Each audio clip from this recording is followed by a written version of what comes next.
नमस्कार. मी पुष्कर श्रोत्री तुमचं अत्यंत मनापासून स्वागत करतो तुमच्या आवडत्या कार्यक्रमात, याचं नाव आहे कॉमेडीची जत्रा. लाईफच्या प्रॉब्लेमवर फॅन्टास्टिक मात्रा. लोको, नुकताच आपण आपला स्वातंत्र्य दिन साजरा केला अत्यंत उत्साहात. म्हणजे आमच्या सुद्धा शांतिकुंज कोऑपरेटिव्ह हाऊसिंग सोसायटीमध्ये सुद्धा आम्ही अत्यंत उत्साहात साजरा केला. स्वातंत्र्य दिन म्हटलं की आपल्याला आठवतो स्वातंत्र्य लढा. म्हणजे क्रांतिकारकांनी जनतेनं रेटा देऊन इंग्रजांच्या विरुद्ध लढा दिला आणि आपल्याला स्वातंत्र्य मिळवून दिलं. पण आज तिन्ही दलाचे सैनिक जेव्हा आपल्या देशाचं रक्षण करत असतात तेव्हा आपल्याला सगळ्यात जास्त धोका असतो त्या दहशतवादी कारवायांचा. विविध दहशतवादी संघटना आज आपल्या देशामध्ये कार्यरत आहेत आणि त्यामुळे कधी कुठे काय होईल हे आपल्याला सांगता येत नाही. हो, असंच घडलं ना, आमच्या गच्चीमध्ये 2 अतिरेकी घुसले. हो, खोटं वाटते तुम्हाला? अहो, तुमच्या सुद्धा गच्चीत कधीही कुठचाही दहशतवादी येऊ शकतो. पण आमच्या गच्चीत काय झालं, काय घडलं बघायचंय? या, मोठा प्रसंग आला. या या या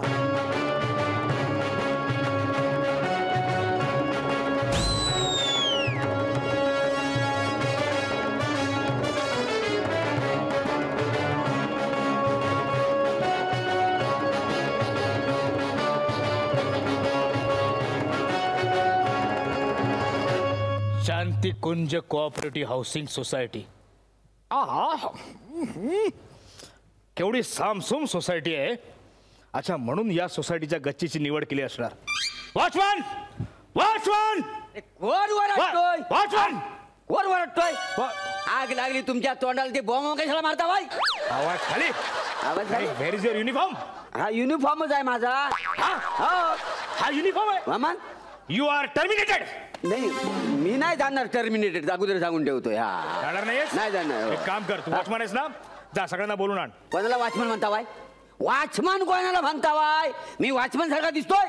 तसा तर तुम्हाला घोबड्यासारखाच दिसतोस, पण डायरेक्ट बोलणं बरं दिसत नाही. जा पटकन बोलून आण, पटकन बोलून आण. हो सेक्रेटरी, वेलकम. Welcome welcome. आग लागली तुमच्या तोंडाला की काय डोलं फुटलेत? युनिफॉर्म घालून आला तोच वॉचमन आहे. You are terminated. सॉरी. हा, सॉरी काय? हा, वॉचमन आहे तो. हा वॉचमन आहे? हा मग. आणि मला विचाराल मी कोण आहे? नाही, तुम्ही कोण आहात? Myself major. नाही, शरीराने मेजर आहो, ठीक आहे. नेमकं कोण आहो? अजूनही याच फुटकळ विनोदावर चाललं आयुष्य. नाही मेजर, आर्मीतला मेजर. आर्मीतलं major. Where is your uniform? You are terminated. I am retired. Retired officer. अच्छा, अरे वासड्या बघतोस काय?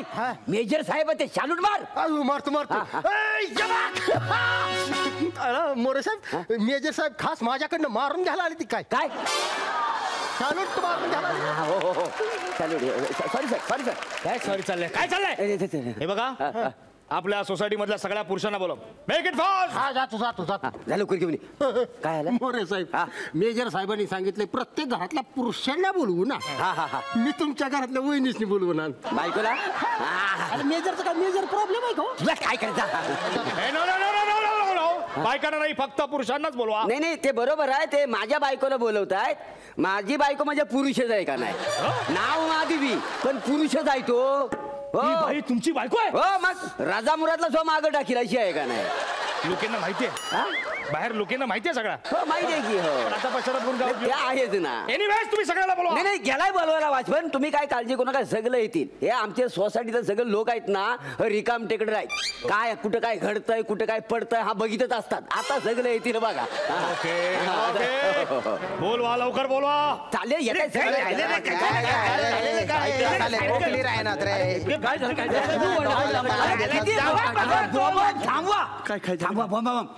मेजर आहे.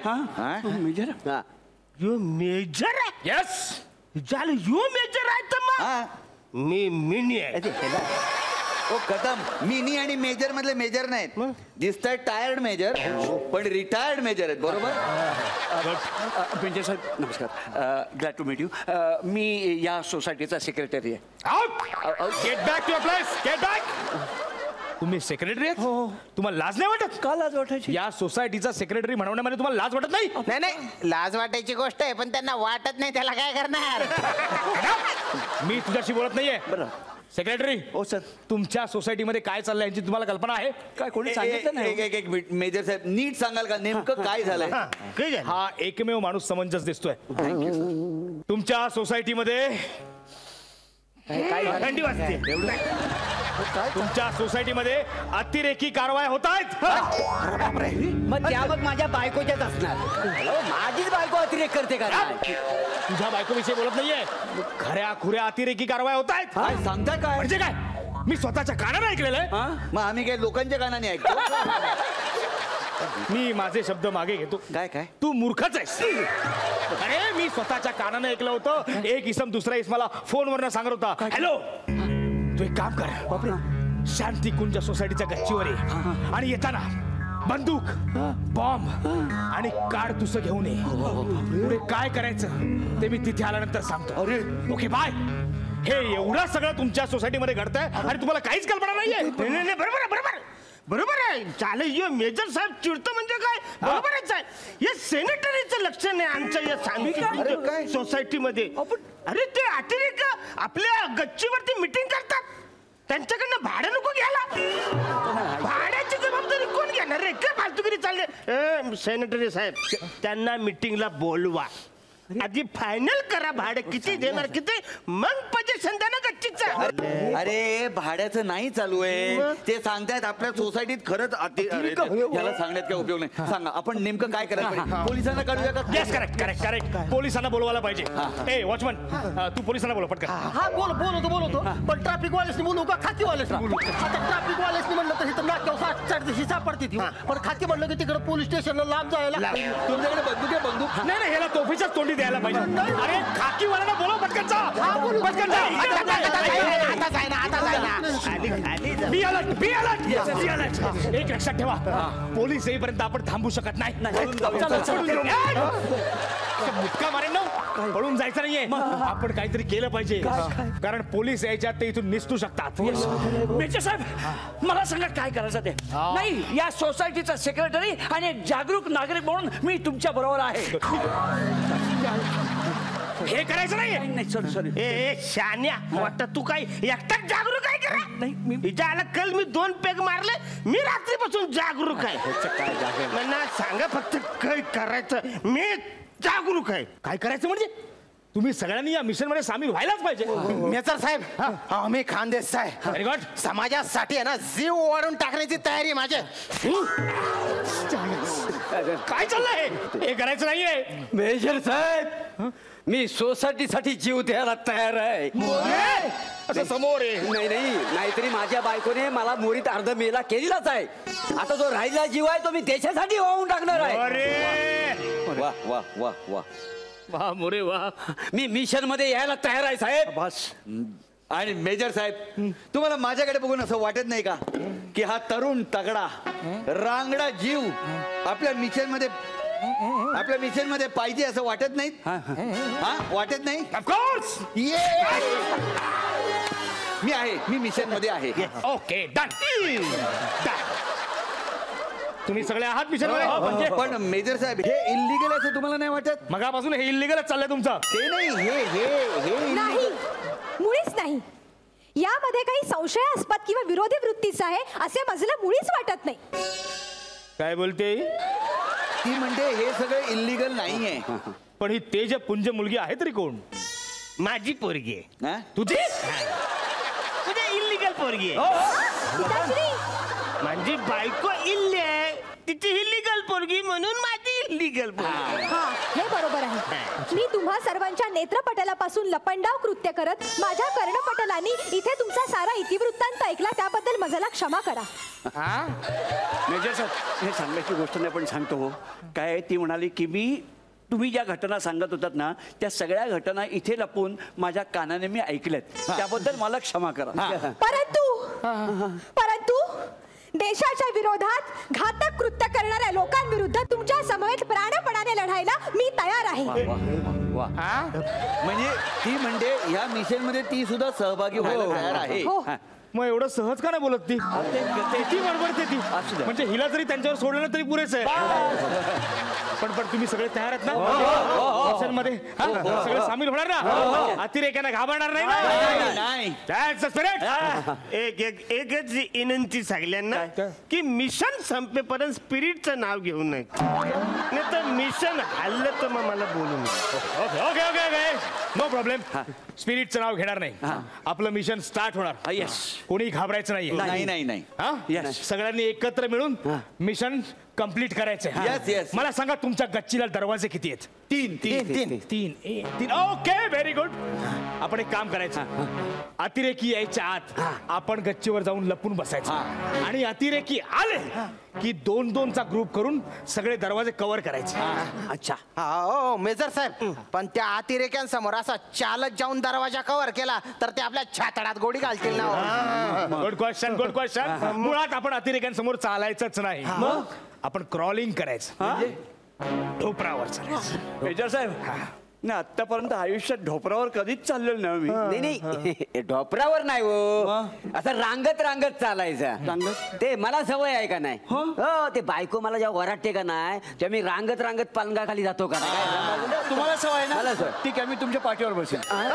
मेजर साहेब ह्यांना सवय आहे आणि दुसरी ह्यांना सवय आहे कारण रात्रीच्या वेळी ते स्वतःच्या पायावर नाही ढोपरावरतीच चालत येतात ओके नो प्रॉब्लेम सगळे रेडी आहेत ना ready. आपण कुणालाही घाबरायचं नाहीये नाही.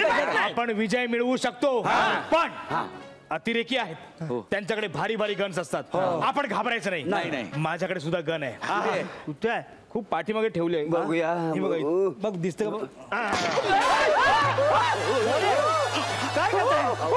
खरी आहे बंदूक मग म्हणजे काय खरी आहे तुला काय वाटलं दिवाळीतली आणले तिकडे फोडायची माझ्याकडे लायसन्स पण आहे त्यात काय ते माझ्याकडे पण आहे 2 व्हीलर 4 व्हीलर 3 व्हीलर नाही याचं पण लायसन्स मेजर साहेब ते काय करायचं सांगा गच्चीत जाऊया येस गच्चीत जायचं चल रेडी रेडी देशासाठी करून दाखवायची हीच ती वेळ आहे हीच ती वेळ हाच तो क्षण सगळ्यांनी रेडी रेडी आक्रमण इकडे इकडे इकडे इकडे इकडे गच्ची इकडे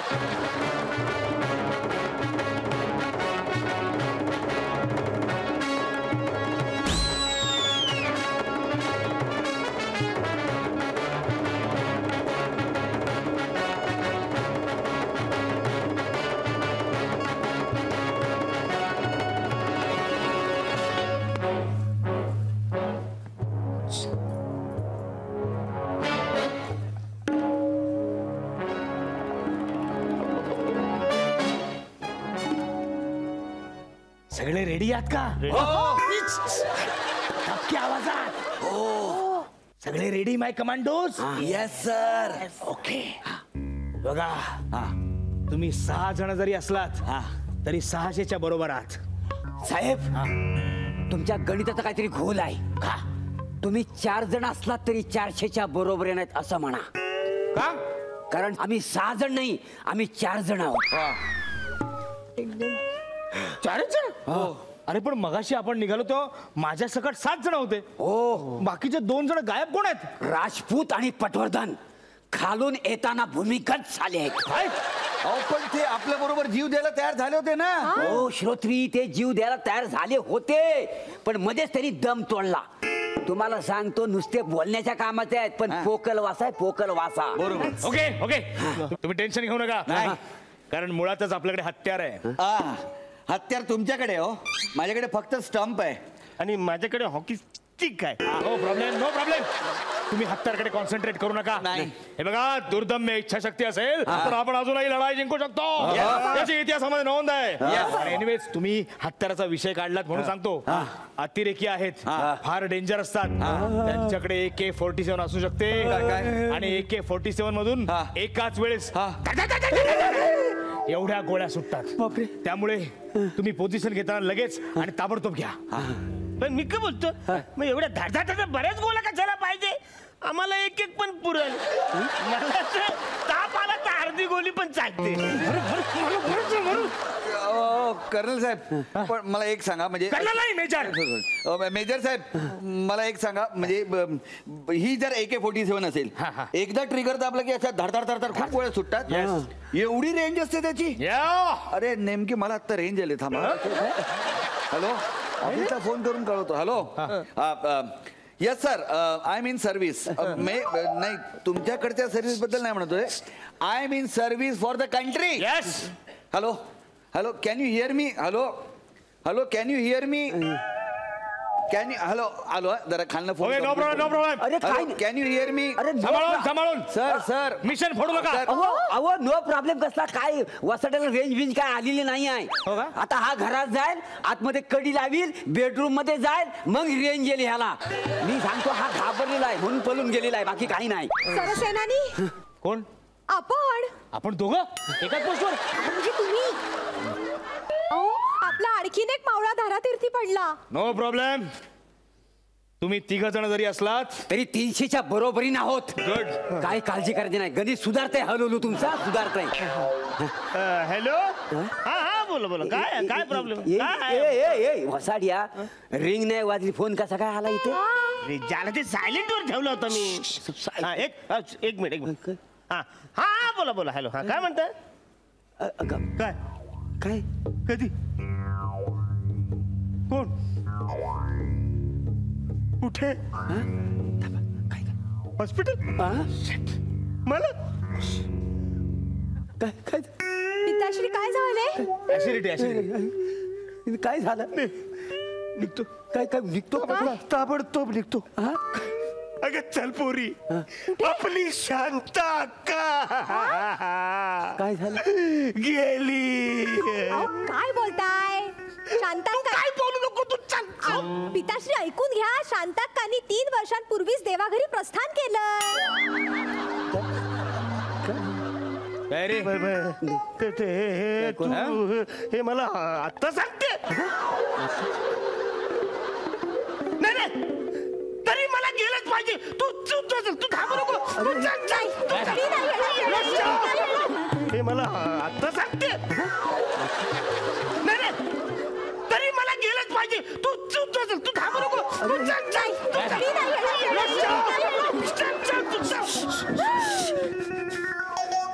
काय झालं? क्षमा करा, मला क्षमा करा. माझे पिताश्री पार्श्वभागाला पदस्पर्श करून पलायन करते झाले आहेत. त्यांच्या या भ्याड आणि अनपेक्षित वर्तनाबद्दल मी तुम्हा देशवासियांची क्षमा मागते. मेजर साहेब, तुम्ही अजिबात घाबरू नको. अजिबात घाबरायचं नाही. आम्ही दोघं असलो तरी 200च्या बरोबरीने आहोत. तुम्हाला सांगतो, रोज रोज बायकोच्या हातात मारण्यापेक्षा हिथंच मारीन म्हणतोय. काय बोलून गेला ते? मला तुमचा अभिमान आहे. हा? मग मोरे देशासाठी जीव देणार आहे. More, I salute you. More, हा?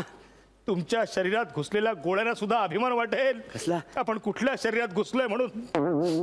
एवढ्या गोळ्या घुसतील? एक मिनिट, मला जरा घरी जायला लागेल. ते काय दूध ठेवलंय गॅसवर, उतू जाईल ना, तर लगेच येतो. म्हणजे तो गॅस बंद करून लगेच येतो. नाही, नाही. त्याचा तोपर्यंत चालू ठेवा. नाही, नाही. नाही, ऐका ऐका ऐका मोरे. ऐका. मयुरे, ऐका. मयुरे, मोरे, हा असं काय? अरे हा आत्ता बोला ना मोरे, मी जीव देणार म्हणून. तुम्ही घाबरू नका. तुम्ही घाबरू नका. मी एकटी असले तरी शतकास पुरे पडेल एवढी आहे. अगं त्याचीच भीती आहे ग. तू बोलणार काय, मला कळणार काय? ते अतिरेकी आपल्याला शत्रू समजून नाही, आपल्या गैरसमजुतीतून आपल्याला गोळ्या घालतील, याच दुःख आहे. सगळी तयारी झाली का? झालीये. कोणाची तरी चाहूल लागते. सगळी तयारी झालीये. पळा पळा. ये पळा, पळा, सांगतो. काय काय तयारी केली तू? अरे तयारी काल रात्रीपासून रट्टा मारलाय. आता बघ कसं हैदोस घालतो ते. बॉम्ब पण आणलेत. आधी बॉम्ब, मग गोळीने उडवणार सगळ्यांना. भयानक हल्ला करणार अरे ते. पण तू काहीच आणलं नाही हातात. नाही, मला तिकडे सगळं मिळणार आहे ना. काय म्हणालीस पोरी? भयानक हल्ला करणार आहेत आता. हो, बहुतेक बाल जिहाद करणार वाटतं ते. पण तू टेन्शन घेऊ नकोस. ते छोटं काहीतरी आलंय ना, त्याच्याकडे हत्यार नाहीये. तू त्याला पकड आणि मुस्कटाव. चालेल. आणि हा शस्त्रास्त्रांनी जो सज्ज आहे ह्याला मी मारतो. चालेल. रेडी? हो. 3, 2, 1. अरे मला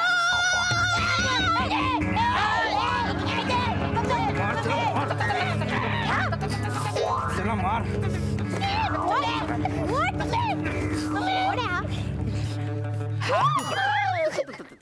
एक मिनिट. उपशाप तुम्ही? तू या अतिरेकाला ओळखतेस? अहो हे उपश्याम आहेत, आमच्या बिल्डिंग मध्ये राहतात हे. मग अहो मी रिप्लेसमेंट करतोय. काय झालं, आमच्याकडे बालनाट्य आहे. त्या बालनाट्यातल्या एका मुलाला पाठीवर आली नागिण. अच्छा, मग आई आली. म्हणजे 2,000 एकत्र. तसं नाही हो, माझ्याकडे त्याची आई आली. ओके. आणि मला म्हणाली, सर माझा मुलगा खूप आजारी आहे हो, त्याची रिप्लेसमेंट कराल का?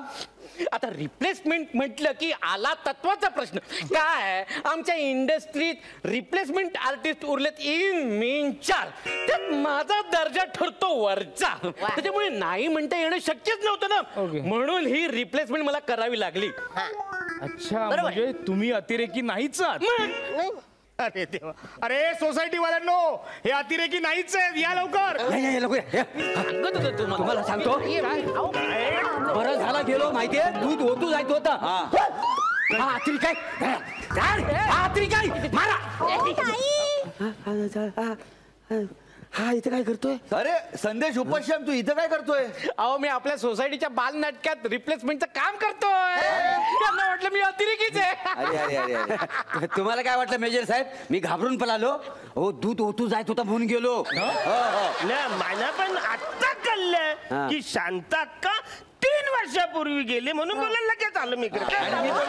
बॉसला सांगून टाकलं, आता नो सर्व्हिस, आता देशासाठी सर्व्हिस. बोला काय करायचं असेल ते सांगा. सांगा तुम्ही आम्हाला. अच्छा, म्हणून तुम्ही आत्ता हो, म्हणजे आम्ही काय सोडतो काय अतिरेक्याला? तुम्हाला लाज नाही वाटत? हे ज्यावेळेस देशाला खरोखरच तुमची गरज असेल तेव्हा सुद्धा तुम्ही असेच पळून जाणार? युजलेस. अरे ही मुलगी बघा, मुलगी असून भ्याडपणा न दाखवता इथे उभी राहिली अतिरेक्यांचा सामना करण्यासाठी, आणि तुम्ही पळून गेलात. फक्त 15 ऑगस्ट आणि 26 जानेवारीला देशभक्तीपर गीतं लावून देशभक्ती सिद्ध होत नाही. आर्मी, नेव्ही, एअरफोर्स स्वतःच्या जीवाची बाजी लावून देशाचं रक्षण करतात, आणि तुम्ही तुमच्या हातात ज्या गोष्टी आहेत त्याही तुम्हाला जमत नाही. जाणून घ्या त्यांचे अनुभव, त्यांचा त्याग. आणि हे जर जाणून घ्यायचं असेल ना, तर आज संध्याकाळी तुमच्या सोसायटीत आमचे स्नेही येणार आहेत, रिअर ॲडमिरल सतीश घोलमडे. त्यांच्याशी बातचीत करा. जय हिंद. जय हिंद. वंदे मातरम, वंदे मातरम, वंदे मातरम, वंदे मातरम, वंदे मातरम, वंदे मातरम, वंदे मातरम, वंदे मातरम. वंदे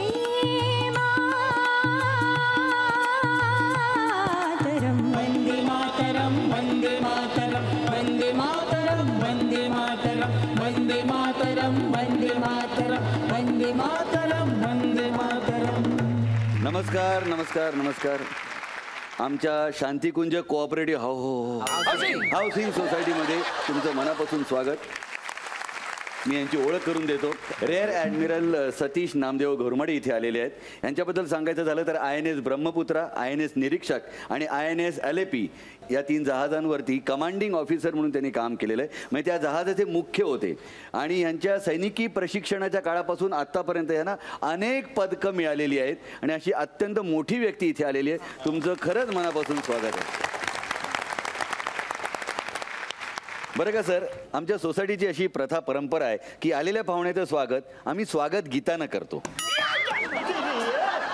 मोरे वहिनी करतो, आज करणार नाही होत. ऐका ऐका, आपण नुकताच स्वातंत्र्य दिन साजरा केला ना, म्हणून आजच्या आपल्या गप्पांची सुरुवात आपण राष्ट्रभक्तीपर गीताने करणार आहोत. तयार आहात?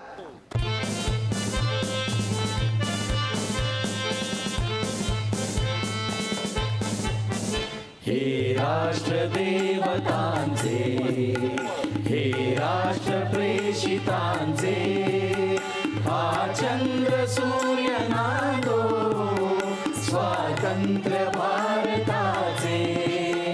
हे राष्ट्र देवतांचे, हे राष्ट्र प्रेषितांचे, हा चंद्र सूर्य नांदो स्वातंत्र्य भारताचे.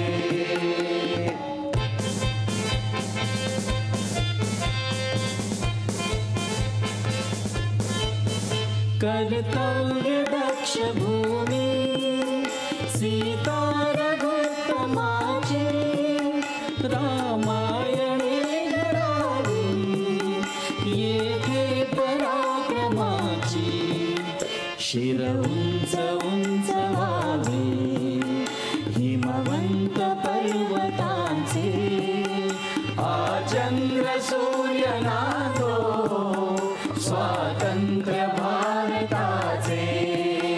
स्वातंत्र्य भारताचे स्वातंत्र्य भारताचे. वा वा वा वा वा.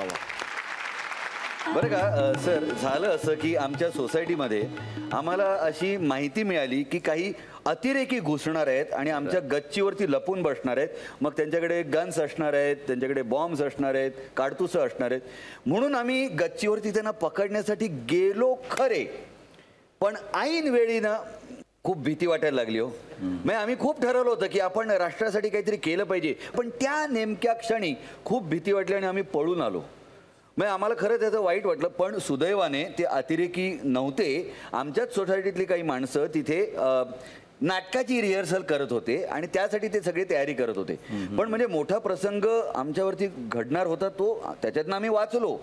पण मग अशी भीती वाटली आम्हाला हो. मला सांगा, म्हणजे तुमच्या मनात त्या क्षणी नेमकं काय होतं? कसे तुम्ही तयार होता की देशासाठी लढण्यासाठी काहीतरी करायला पाहिजे? ही मानसिकता कशी तयार होते हो? आमचं प्रशिक्षण असं असते की त्या आम्हाला मेंटली आणि फिजिकली म्हणजे मानसिक आणि शारीरिक स्तरावरनी तयार केलं असते. तर जसे माझी ट्रेनिंग पुण्यात तिथं खडकवासला जवळ नॅशनल डिफेन्स अकॅडमीमध्ये झाली आहे, NDA मध्ये. तर 3 वर्षाची ट्रेनिंग असते. तर तिथं पहिले आम्हाला इतकी कठीण ट्रेनिंग असते, परिश्रम खूप करावं लागते. पण त्याच्यामध्ये आम्हाला सगळ्यात जास्त मेंटल फिटनेस म्हणजे मानसिक तयारी असली पाहिजे. जेव्हा मी पहिल्यांदा आम्ही सैन्यामध्ये भरती होतो, जॉईन करतो, तर त्याच्यामध्ये आम्ही हे तर विचार केलाच आहे की आपल्या प्राणाची आहुती देणार आहोत. अच्छा. तर म्हणजे आता त्याच्यापेक्षा आणखी कोणतं कार्य कठीण असणार नाही. तर त्याच्यामुळे जेव्हा ट्रेनिंग होते तेच आमच्यामध्ये सारखं हे शिकवलं जाते की हे अशी सिच्युएशन आली तर तुम्ही काय करू शकता. आणि त्याच्यामध्ये पुढे जेव्हाही काही पण कार्य आमच्याकडे आले तर टीममधून केलं पाहिजे. तर एक जणांनी पण काही चुकी केली तर सगळ्यांना त्याची शिक्षा मिळते. तर त्याच्यामुळे असं कळते की आपण चुकी नाही करायची ज्याच्यामुळे दुसऱ्याला त्रास होईल. आणि ज्यांनी काही चुकी केली तर आम्हाला त्याला शिकवून बरोबर आपल्या पुढे घेऊन आपल्या संघामध्ये आणायचं. म्हणजे मानसिक तयारी तुमची अगदी तेव्हापासूनच होते की आता तुम्ही स्वतःचे नाही आहात, तुम्ही राष्ट्राचे आहात. NDA मध्ये आमचा मोटो आहे सर्व्हिस बिफोर सेल्फ.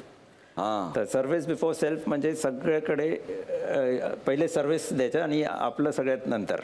त्याच्यासाठी NDA मध्ये आर्मी, नेव्ही, एअरफोर्स तिघांची ट्रेनिंग आहे. म्हणजे आमची कॉपरेशन पण खूप होते. पण जेव्हा आम्ही कोणत्या युद्धासाठी जाणार तर आर्मी, नेव्ही, एअरफोर्स बरोबरच युद्ध होणार. आणि त्यावेळेला आम्ही जे बरोबर असतो, आमचे 330 कॅडेट्स एका टर्ममध्ये येतात. तर त्याच्यातले आम्ही आर्मी, नेव्ही, एअरफोर्सचे होते. तर आमची एवढी मैत्री होऊन जाते की कधी पण कुठेही काय मदत असली तर आम्ही जरूर देणार त्यांना. तर ते आम्ही करतो. मग नेव्हीमध्ये आमची ट्रेनिंग आहे की आम्ही train as you fight for you will fight as you train. आमचा हा मोटो आहे. तर आम्ही काय करतो, जे अशी ट्रेनिंग असणार की युद्धामध्ये आम्ही काय करणार तर त्याची आम्ही तयारी सारखं असते. तर आम्हाला हे असणार की कधी डॅमेज झालं तर आमच्यामध्ये असं आहे की आम्ही जहाजात जातो. तर जहाजामध्ये काही क्षेपणास्त्र या टॉर्पेडो या गन फायर झालं तर असं तर नाही की जहाजामध्ये एका माणसाला गोळी लागणार आणि दुसऱ्याला नाही लागणार. आणि गोळी आपल्या माणसावरती नाव लिहून नाही आणत, कोणालाही लागू शकते. आणि असं नाही की जहाज बुडणार तर पूर्ण बुडणार. तर म्हणून त्याच्यासाठी आमची तयारी असते की पूर्ण कधी आग लागली, तिथं फ्लडिंग झाले म्हणजे पाणी भरलं तर पूर्ण जहाज बुडणार. तर कसं आम्ही वाचवणार आणि कसे आम्ही लोकांना वाचवणार, तर ती आमची सारखी ट्रेनिंग असते. मध्ये मध्ये आमची ऑपरेशनल सी ट्रेनिंग असते. त्याच्यामध्ये ते आम्हाला बोलवून पुन्हा चेक करतात आणि मॉक ड्रिल्स पण असतात. तर त्याच्यामध्ये आम्ही पूर्ण सारखंच तयारी करत असतो की केव्हा कधी पण युद्ध होऊ शकते आणि आम्हाला तत्पर आणि तयार राहावं लागते. तर त्याप्रमाणे आम्ही करतो. पुष्कळ वेळी आम्हाला शांतीच्या वेळीमध्ये तर खूप प्रकृतीच्या बद्दल अशा सिच्युएशन्स येतात, जसे की वादळ, चक्रवाक वादळ. आणि तुम्ही 2004 मध्ये सुनामी आलं होतं त्यावेळेला. तर असंच 1991 मध्ये एका जहाजावर होतो आणि एक खूप चक्रवाक, वादळी चक्रवाक आला बंगाल खाडीमध्ये. आणि त्यावेळेला एक जहाज आमचं एक सर्वे शिप होतं, तो त्या चक्रवाकमध्ये आढळला आणि 48 तास त्या चक्रवाक म्हणजे ते हवाची स्पीड 60 ते 100 किलोमीटर प्रति घंटा असे हां त्याच्यापेक्षा जास्त आणि पूर्ण चक्रवाकमध्ये गोल गोल फिरून 48 तास होतं. तर आम्हाला माहीत कळलंच नाही की कुठं आहे तो जहाज. तर आम्ही त्या याच्यामध्ये बाहेर बंगालच्या खाडीमध्ये गेलो आणि चक्रवाक आलाच होता. तर तिथं लाटा म्हणजे 10 ते 12 मीटर उंच लाटा. तर पूर्ण जहाजावरून लाटा जायच्या आणि जहाजच म्हणजे कसं चालेल असं वाटायचं होतं. पण त्या याच्यामध्ये आम्ही गेलो आणि पूर्ण टीममध्ये काय होते, आता आमच्या जहाजामध्ये 250 नौसैनिक होते आणि आम्ही 15 ऑफिसर होतो. त्याच्यातलं मी नॅव्हिगेटिंग ऑफिसर होतो. तर आमची ड्युटी होती की ते काय जागेवरून दुसऱ्या जागेवर जायचं आणि शोधायचं. त्याच्यामधून आम्हाला नंतर एक इन्फॉर्मेशन मिळाली की या बाजूला तो जहाज असू शकतो. तर आम्ही त्या बाजूला गेलो आणि लकीली त्या जहाजाने ते आपला अँकर टाकला 35 किलोमीटरला लांगर याच्या पहिले. तर तो तिथं जाऊन थांबला होता. तर आम्ही दुसऱ्या दिवशी जाऊन त्याला शोधून काढलं. सगळे वाचले. हो सगळेचे सगळे वाचले. आणि जेव्हा आम्ही तिथं गेलो तर ते सगळे त्यांच्या त्या जहाजावरती पण 150 नौसैनिक होते. तर ते सगळे एका वर येऊन, कारण सगळीकडे पाणी भरलं होतं त्यांच्या आणि त्यांचे रडार सगळे उडून गेले होते. तिथं जाऊन ते बसले होते आणि त्यांना काही खायला आणि प्यायला नव्हतं. काही जे छोटे छोटे रॅशन होते ते सगळे संपून गेले होते. जेव्हा आम्ही तिथं पोचलो तर रात्रीच्या वेळेला पोचलो तर त्यांना जेव्हा आमची शिप दिसली आणि आम्ही त्यांच्याबरोबर बोललो होतो, त्यांना असं वाटलं कोण असे वाचवायला आले, देवच लोक आले. आम्हालाही खूप बरं वाटलं त्यांना वाचून तशा स्थितीमध्ये. म्हणजे तसं म्हटलं तर नैसर्गिक आपत्तीशी लढा देणं, बरोबर, हे सुद्धा तुमचं काम आहे. आणि खूपदा याचे असे प्रसंग येतात. सर मला असं विचारायचं आहे, म्हणजे कसं आहे, लढाई म्हटलं की माझ्या डोळ्यांसमोर काय येतं की जमिनीवर इकडच्या सैनिक आणि तिकडच्या सैनिक फायटिंग करून राहिले, बा गोड्या मारून राहिले, युद्ध करून राहिले. आता कारगिलच्या लढाईत आपली आर्मी लढली, तर या लढाईत एअरफोर्स किंवा आपली नेव्ही यांचा काही सहभाग होता का बा? जसं मी म्हटलं ना की आपल्या आजचं युद्ध असं असणार आहे की जॉईंटनेस पाहिजे, आर्मी नेव्ही एअरफोर्स. जेव्हा कारगिलचं युद्ध झाला त्यावेळेला सगळ्यात जास्त युद्ध तर कारगिलच्या एरियामध्येच होता आणि आपल्या इंडियन आर्मीनी खूपच छान कार्य केलं आणि त्यांनी खूपच धैर्य आणि शौर्याने कार्य केलं. पण एक वेळ अशी आली की त्यांची आपल्या शत्रूंची पोझिशन थोडी स्ट्रॉंग होती आणि आर्मी पण खूप प्रयत्न करत होती आणि त्याच्यामध्ये त्यांना हे पण मिळत होतं, यश पण मिळत होतं. पण ते कसं त्याला कसं करायचं आणि त्यांना हे आणायचं. तर त्याच्या वेळेला एअरफोर्सनी तर खूप मदत केली त्याचे आहे. पण त्यावेळेला नेव्हीचे, आमचे ईस्टर्न फ्लीटचे जहाज, वेस्टर्न फ्लीटचे जहाज सगळे पाकिस्तानकडे गेले, म्हणजे कराचीकडे.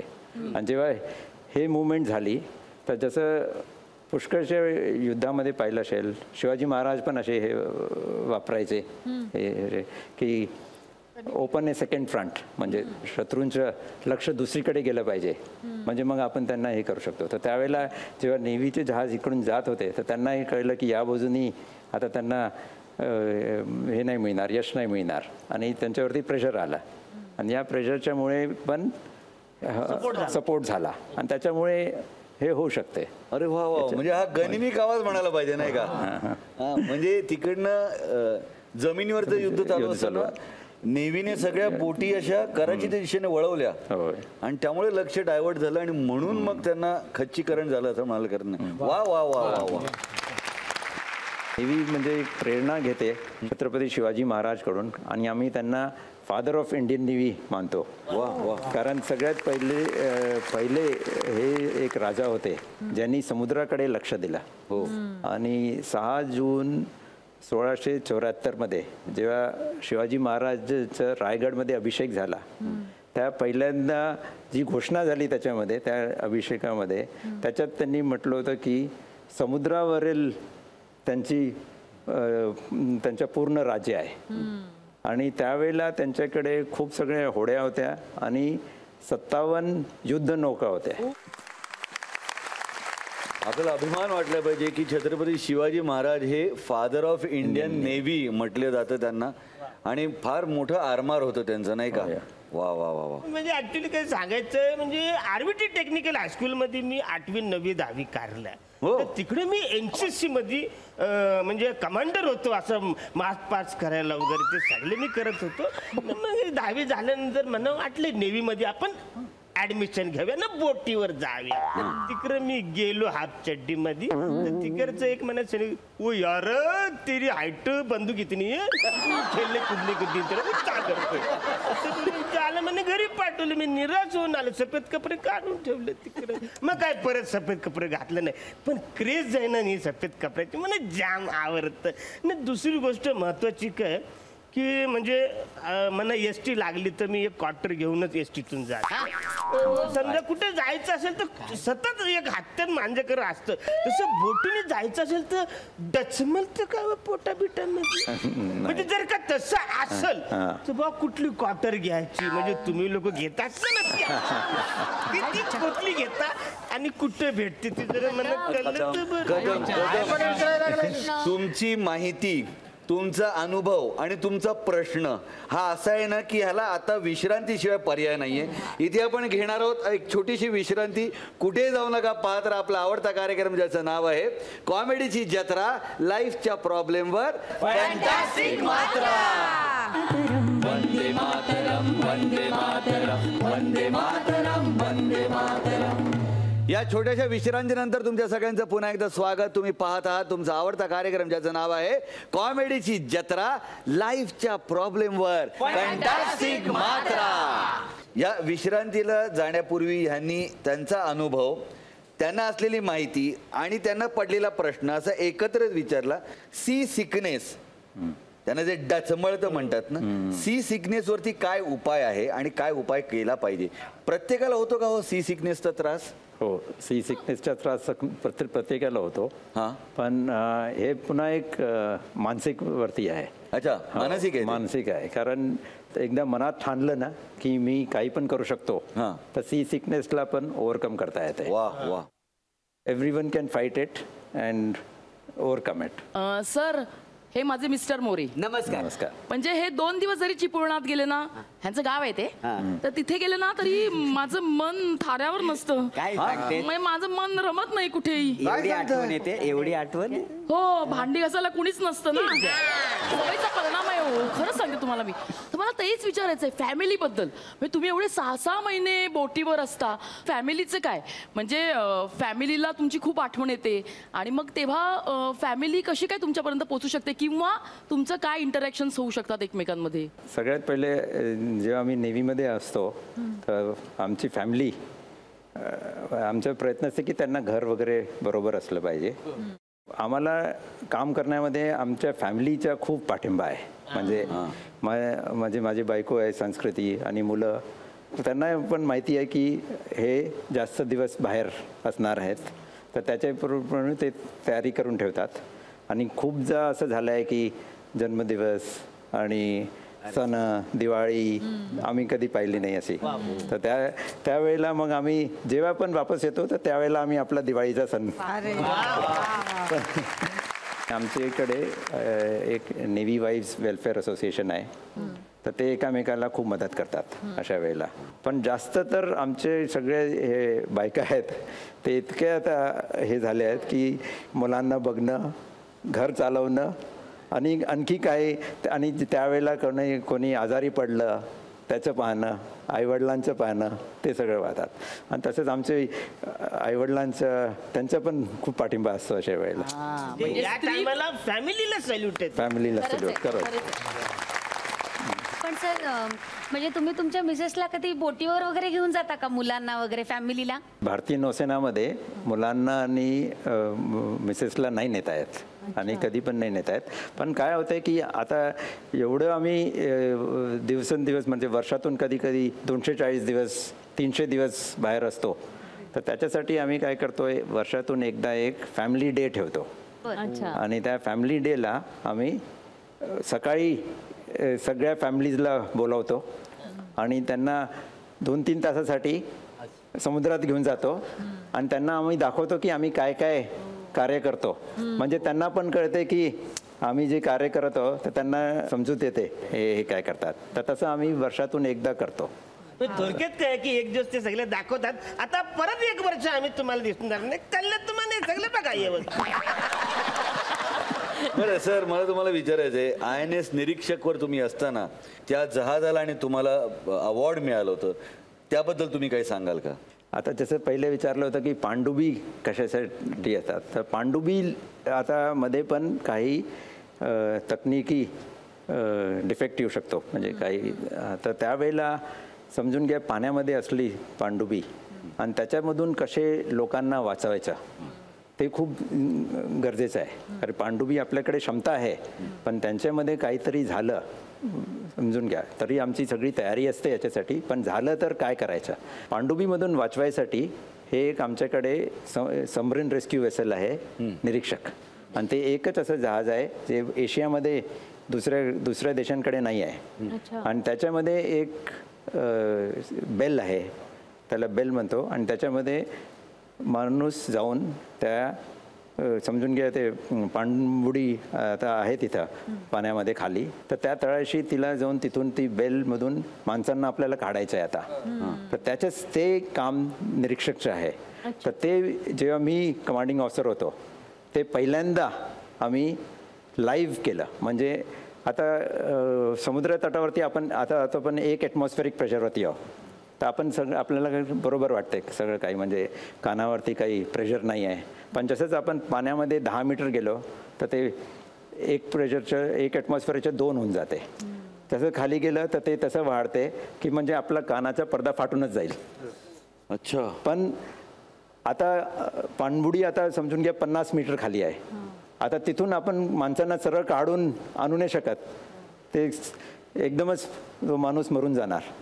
तर त्याच्यासाठी आमच्याकडे एक बेल आहे, त्याच्यामध्ये आम्ही डायव्हर्स टाकतो, ते घेऊन जातात ती बेल, आणि ती जी पाणबुडीची ओपनिंग आहे त्याच्यावरती ते जाऊन व्हॅक्यूम क्रिएट करून कनेक्ट होते. आणि त्याच्यानंतर ते पाणबुडीचं जे हॅच असते ओपनिंग ते उघडायचं, आणि त्याच्यातून एक करून माणूस काढायचा आणि त्या बेलमध्ये येणार. आणि त्याच्यामध्ये आम्ही जास्तीत जास्त 7 जण घेऊ शकतो, आणि ते घेऊन मग वर यायचं, त्यांना बाहेर काढायचं, पण पुन्हा जायचं. पण एव्हरी टाईम ते हे करायचं. तर ते पहिल्यांदा आम्ही लाईव्ह म्हणजे माणसाला असं 50 मीटरच्या तळावरती माणसांना त्याचं काढलं. तर ते एक क्षमता होती जी आम्ही पाणबुडीचे रक्षक म्हणून म्हणजे ती आम्ही प्रूव्ह केली होती. तर त्यावेळेला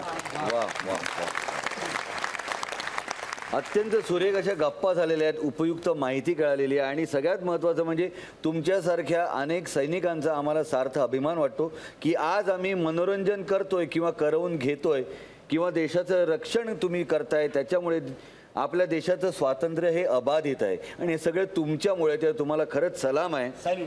आपल्या देशाचं स्वातंत्र्य असंच अबाधित राहू अशी प्रार्थना करूया. पुढच्या आठवड्यात बुधवारी आपण भेटणार आहोत रात्री 9:30 वाजता आपल्या लाडक्या कलर्स मराठीवरती, आणि पाहूया आपला आवडता कार्यक्रम ज्याचं नाव आहे कॉमेडीची जत्रा, लाईफच्या प्रॉब्लेमवर फॅन्टास्टिक मात्रा. सांस थमती गई, नब्ज जमती गई, फिर भी बढ़ते कदम को न रुकने दिया.